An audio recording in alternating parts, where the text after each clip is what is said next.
حضرت فضیل بن عیاض رحمۃ اللہ علیہ ڈاکو تھے، اور نیلے ڈاکو نہیں تھے، ڈاکوؤں کے سردار تھے۔ تو ارشاد فرماتے ہیں کہ میرا طریقہ یہ تھا کہ میں ایک پورے قافلے کی صورت میں حملہ کرتا تھا تو لوگ ڈرا کرتے تھے اگر کہ فضیل بن عیاض کے ڈاکوؤں نے حملہ کیا تو پھر نہیں بچتے۔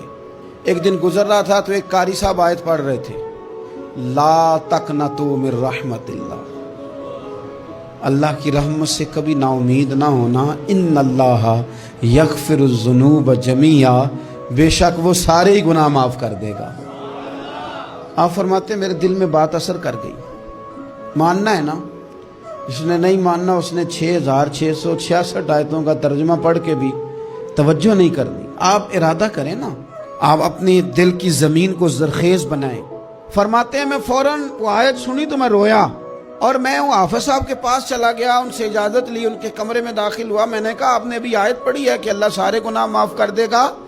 تو جس بندے نے کئی سال ڈاکے ڈالے ہوں، بیٹیاں روتی رہتی ہوں پر وہ مال لے کے آ گیا ہو، مائیں واسطے دیتی رہتی ہوں پر وہ لوٹ کے نکل آیا ہو، اب جی اگر وہ بندہ بھی سچے دل سے توبہ کرے تو اللہ معاف کر دیتا ہے۔ تو آفو جی کہنے لگے میں کون ہوتا ہوں تمہیں کوئی تفسیر بتانے والا، میں نے تو قرآن کی آیت پڑھی ہے، میرا رب کہتا ہے لا تقنطوا من رحمت اللہ، تم نے مایوس نہیں ہونا، تم آ جانا، معافی مانگ لینا، ان اللہ یغفر الذنوب جمیعا، اللہ سارے ہی گناہ معاف فرما دے گا، اللہ سارے گناہ۔ تو یہ تو اللہ فرما رہا ہے۔ فضیل بن عیاض کہتے ہیں میں نے کہا ختم ہو گئی بات، توبہ بھائی۔ واپس آیا تو وہ میرے ساتھ جو تھے نا ان سے میں نے کہا سردار نیا تلاش کر لو بھائی۔ اب ارادے بدل گئے، پروگرام کچھ اور ہو گیا۔ اب تو لوگ ہمیں تانے دیں گے، اب تو لوگ باتیں کریں گے کہ اوتھے کی لین جانا ہے۔ فضیل بن عیاض کہنے لگے بس بھائی توبہ کرنی، اب تم کوئی اور سردار تلاش کر لو۔ اور اوپر سے نہیں کہا، توبہ کی تقریریں نہیں کی، دوسروں کو میسج نہیں بھیجے، اور لیکچر نہیں جھاڑے، رو کے کہا، درد سے کہا، دل سے کہا۔ تو وہ جو باقی کے تھے نا ان پر سردار کی بات کا اثر ہوا، کہنے لگے سردار ہم نے سردار نیا نہیں ڈھونڈنا، اگر چوریاں مل کے کی ہیں تو اب تو اس طرح تو نہ کر، توبہ بھی مل کے ہی کریں گے، اب اللہ بھی مل کے ہی کریں گے، اب بس تو اگر ادھر جائے گا تو ہم بھی تو جائیں گے نا۔ اللہ اکبر۔ فضیل بن عیاض کہتے ہیں ظاہر ہے مال لوٹا کرتے تھے، میں نے مسئلہ پوچھا علماء سے تو انہوں نے بتایا کہ یہ تو حقوق العباد کا مسئلہ ہے، جو لوٹا ہے وہ تو واپس کرنا ہی پڑے گا۔ اب میں نے وہ پیسے جمع کیے، اب سارے تو میرے پاس تھے نہیں، جتنے میں دے سکتا تھا دیے، جو کھا چکا تھا وہ رہ گئے۔ ایک یہودی کے پیسے رہ گئے، اس کے گھر چلا گیا، میں نے جا کے اسے کہا میاں میں نے کر لیا توبہ، اور میں وہ فضیل بن عیاض ڈاکو ہوں جس کے تیرے گھر سے اتنا مال لوٹا تھا، میرے پاس پیسے کوئی نہیں، وہ پیسے لگ گئے، اب تو اس طرح کر مجھے معاف کر دے۔ وہ کہنے لگا نا جناب، یہ بھی کبھی کبھی ہوتا ہے، لوگ نا شرافت کو بزدلی سمجھ لیتے ہیں۔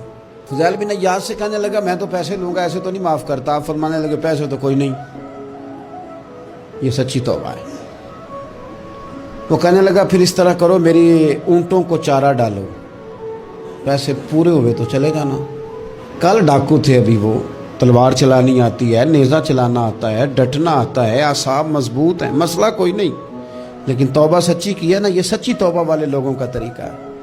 اس سے کہہ سکتے تھے کہ جا آج تھو لب دینی لے لے، تجھے کہا معاف کر دے، تو تیار ہی نہیں ماننے کو۔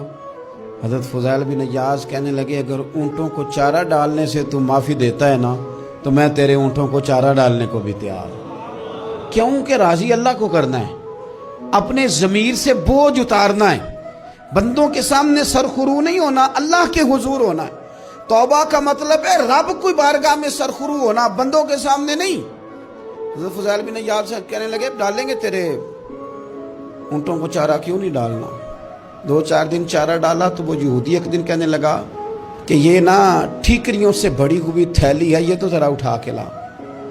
حضرت فضیل بن عیاض نے اٹھا کے اسے دی، جب اس نے کھولی تو اشرفیوں کی بھری ہوئی تھی۔ تو آپ فرمانے لگے تو کہہ رہا تھا ٹھیکریاں اٹھا کے لا۔ کہنے لگا میں تورات بڑی پڑھتا ہوں، عالم ہوں، میں نے تورات میں پڑھا تھا کہ مسلمان جب سچی توبہ کر لیں گے نا تو رب ٹھیکریوں کو بھی سونا بنا دیا کرے گا، پھر یہ مٹی کے ڈھیلے اشرفیاں بنا کریں گے، تو میں نا تیری توبہ چیک کر رہا تھا, یہ اس میں نے روڑے بڑے ہوئے تھے, لیکن تو اٹھا کے لایا تو تیری توبہ بھی سچی ہے اور تمہارا دین بھی سچا ہے. اب اس طرح کر, معافی اس شرط پہ دوں گا کہ مجھے کلمہ پڑھا تاکہ میں بھی مسلمان ہوں.